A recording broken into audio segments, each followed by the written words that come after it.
Assalamualaikum warahmatullahi wabarakatuh. Apa kabar anak-anakku semuanya? Alhamdulillah, semoga masih dalam masa pandemi ini kita semua diberikan kesehatan oleh Allah SWT. Baik anak-anakku, berjumpa kembali dengan Pak Is dalam materi pendidikan agama Islam dan budi pekerti kelas 2 bab 4 yaitu perilaku terpuji.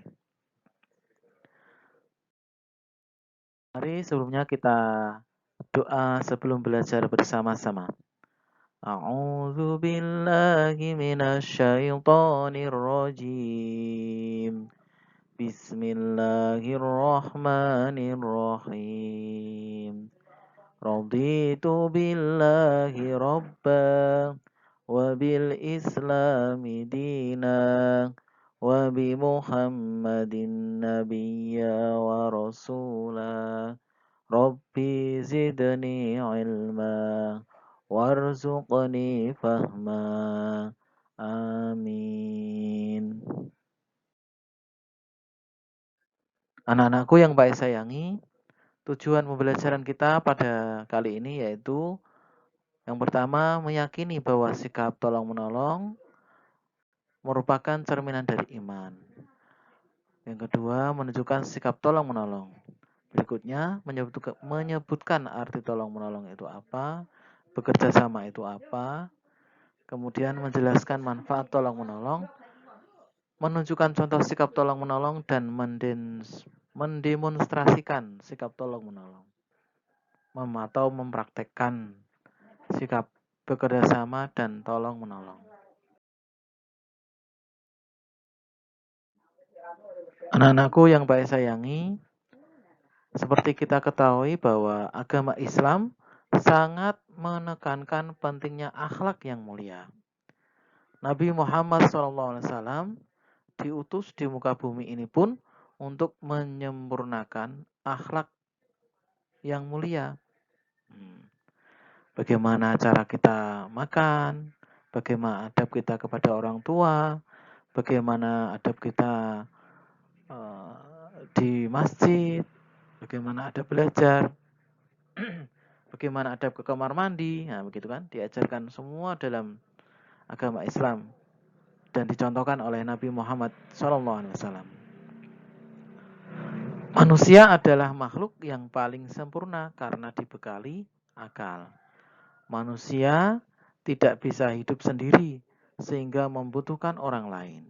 Seperti contohnya kita punya baju ini teman-teman ya. Baju ini ada yang menanam kapasnya, ada yang memintal, ada yang membawa ke pabrik, ada yang menjahit bajunya, dan ada yang menjual baju. Sampailah kepada kita ya. Tentunya kita membutuhkan orang lain teman-teman. Tidak bisa sendiri ya. Baik, anak-anakku semuanya, kerjasama itu apa toh? Nah, kerjasama itu bekerja bersama-sama, iya. Hal yang dilakukan bersama-sama itu berarti kerjasama ya. Seperti dalam gambar ini ada anak yang sedang bermain sepak bola. Nah, dia ada tim, yaitu bekerja sama untuk bagaimana bisa memenangkan permainan secara bersama-sama, tidak sendiri ya. Dan kemudian bekerja sama itu dianjurkan untuk hal-hal yang baik. Iya, kalau hal-hal yang berbuat maksiat, dosa tidak boleh. Sendiri aja tidak boleh, apalagi bersama-sama ya. Dosanya nanti semakin banyak. Nah, dengan bekerja sama membuat persaudaraan semakin erat. Iya, ya. Bermain sepak bola, bermain apa lagi ya. Nah, itu dilakukan bersama-sama, maka teman kita akan lebih banyak insya Allah. Berikutnya, kerjasama di lingkungan rumah. Nah, ini anak-anak semuanya kan ini masa pandemi ya. Sudah pasti banyak di rumahnya ya, karena kita stay at home atau belajar dari rumah, sehingga banyak aktivitas di rumah. Makanya tentu kita sebagai anggota keluarga juga harus bersama-sama. Bersama-sama bagaimana? Ya, rumah itu sebagai tempat tinggal harus bersih, harus nyaman. Bagaimana caranya? Seluruh anggota keluarga harus bekerja sama. Nah, misalkan ibu masak, nah, kemudian kakaknya mengepel lantai, adik menyiram bunga dan sebagainya ya. Membersihkan tempat tidur. Nah, ada yang menyapu halaman. Nah, ini bisa dilakukan kita secara bersama-sama. Inilah kerjasama di lingkungan rumah. Berikutnya kerjasama di lingkungan sekolah. Ya, mudah-mudahan nanti pandemi segera usai, nanti anak-anak bisa ke sekolah kembali ya. Bisa belajar di sekolah kembali. Nah, sekolah itu tempat menuntut ilmu. Maka lingkungan sekolah harus dipelihara, dijaga keindahannya dan kebersihannya. Contoh, piket kebersihan di ruang kelas. Nah, ada yang menyapu lantai, ada yang menghapus papan tulis, ada yang membuang sampah, dan sebagainya. Kegiatan sekolah yang perlu juga bekerja sama, yaitu belajar kelompok dan kelompok olahraga. Ya, belajar kan bisa bersama-sama ya. Kemudian kerjasama di lingkungan masyarakat. Ini gambar apa teman-teman? Ini gambar di masyarakat sedang membangun masjid. Iya, ini dilakukan secara bersama-sama. Kerjasama di masyarakat itu bisa disebut dengan gotong royong. Iya. Contoh lain bisa membersihkan lingkungan adalah tugas bersama. Ya, bekerja sama menjaga keamanan itu juga ada ronda itu loh teman-teman ya. Ini yang dilakukan kerjasama di lingkungan masyarakat.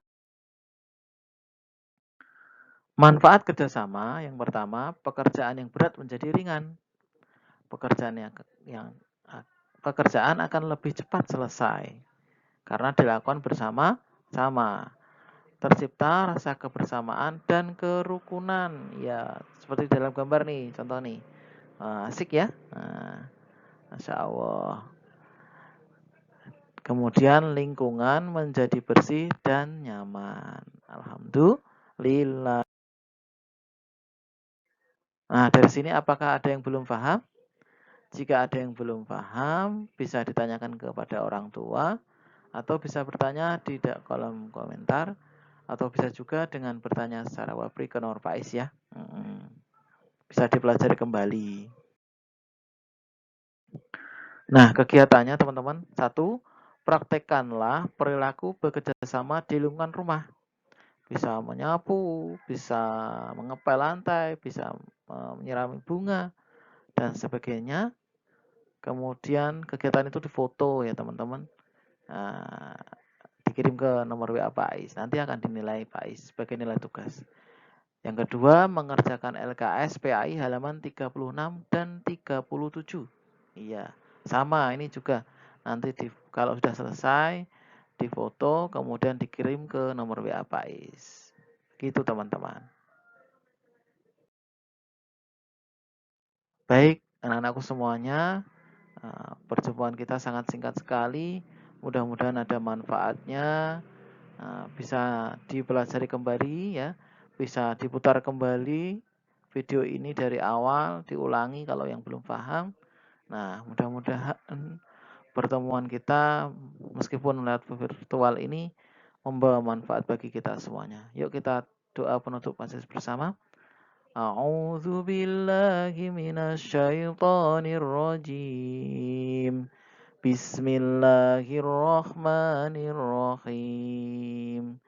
Subhanakallahumma wa bihamdika asyhadu an la ilaha illa anta astaghfiruka wa atubu ilaik. Walhamdulillahi rabbil alamin. Sekian dari Pak Is, kurang lebihnya mohon maaf. Terima kasih atas perhatiannya. Selamat belajar di rumah ya. Wassalamualaikum warahmatullahi wabarakatuh.